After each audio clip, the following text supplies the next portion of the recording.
திருக்குறள் முதல் குறள். அகர முதல எழுத்தெல்லாம் ஆதி பகவன் முதற்றே உலகு அர்த்தம். எப்படி என்ற எழுத்து எல்லா எழுத்துகளுக்கும் முதல் எழுத்தோ அதேபோல இந்த உலகத்திற்கும் கடவுள்தான் முதல் காரணம். வணக்கம் நண்பர்களே. இன்னைக்கு நாம் பார்க்கும் நீதி கதை திருக்குறள் முதல் குறளை அடிப்படையாக கொண்டது. இந்த கதை ஒரு பெரிய உண்மையை சொல்லும். ஒரு கிராமத்தில் ஒரு சிறுவன் இருந்தான். அவன் படிக்க மிகவும் ஆர்வமாக இருந்தான்.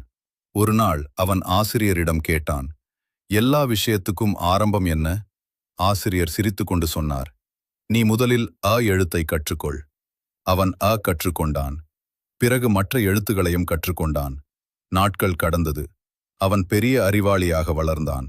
ஒரு நாள் அவன் புரிந்து கொண்டான், எல்லாவற்றுக்கும் ஒரு ஆரம்பம் இருக்கிறது. அதேபோல் இந்த உலகத்திற்கும் ஒரு முதல் காரணம் இருக்க வேண்டும். அவன் ஆசிரியரை நினைத்து நன்றி கூறினான். அவன் வாழ்க்கையில் அடிப்படை விஷயங்களின் முக்கியத்துவத்தை புரிந்து கொண்டான். அடிப்படை அறிவுதான் பெரிய வெற்றியின் தொடக்கம். இந்த கதையின் மூலம் நாம் தெரிந்து கொள்ள வேண்டியது, சிறிய தொடக்கம்தான் பெரிய உயரத்திற்கு வழிகாட்டும். நண்பர்களே, இந்த கதை உங்களுக்கு பிடிச்சிருந்தா லைக் பண்ணுங்க. உங்க கருத்தை கமெண்ட்ல சொல்லுங்க. இன்னும் நல்ல கதைகளுக்கு சப்ஸ்கிரைப் பண்ணுங்க. கடைசி வரை பார்த்ததற்கு நன்றி.